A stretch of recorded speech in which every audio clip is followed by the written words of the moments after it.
এ সব কিছুই মিষ্টি পরী ও বৃষ্টি পরী দুই বোন মিলে দূর থেকে দেখছিল। ওই দেখো বৃষ্টি পড়ি, একজন মানুষ আমাদের গাছের নিচে এসেছে। সে আমাদের এই গাছ বাড়ি দেখে ফেলার আগেই বাড়িটা ডালপালা দিয়ে আড়াল করে দিতে হবে, আর লোকটার দিকে নজর রাখতে হবে যতক্ষণ সে এখানে থাকে।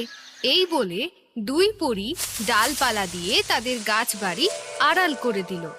রতন তার গরুর জন্য ঘাস কাটতে লাগলো, আর দুই পরী আড়াল থেকে রতনের দিকে নজর রাখতে থাকলো। এত ঘাস কাটলাম, তবুও মনে হচ্ছে আগের মতোই ঘাসে ভরে আছে জায়গাটা। কি আশ্চর্য ব্যাপার! যাই হোক, মন খারাপের মাঝেও একটু শান্তি পেলাম। লালির জন্য অনেকটা ঘাস নিয়ে যেতে পারছি।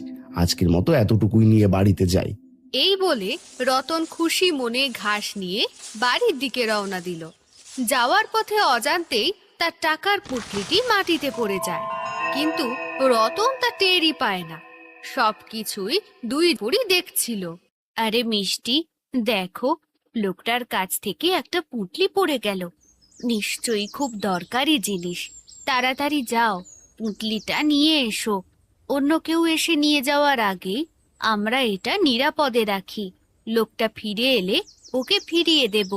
মিষ্টি পরী তার বড় বোনের কথা শুনে রতনের টাকার পুঁটলি তুলে তাদের গাছ বাড়িতে নিয়ে গেল। আর এদিকে রতন বাড়িতে ফিরে এলো। কি মজা, কি মজা! বাবা এসেছে। মা, দেখো না, বাবা লালির জন্য কত ঘাস এনেছে। বাবা জানো, আজ কুসুম কাকি দুধ রাখেনি। লালিকে ঠিক মতো খাওয়াতে না পারায় সে কম দুধ দিয়েছে বলে দুধ ফিরিয়ে দিয়েছে।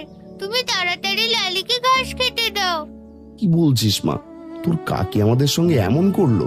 যাক, ঘাসের জন্য আর চিন্তা নেই। আমি একটা ভালো জায়গা পেয়েছি। অল্প জায়গাতে অনেক কচি ঘাস আছে। যাক, শুনে একটু শান্তি পেলাম। হাজার দুঃখের মাঝেও লালির খাবারের একটা ব্যবস্থা হলো। এসো, ঘরে চলো।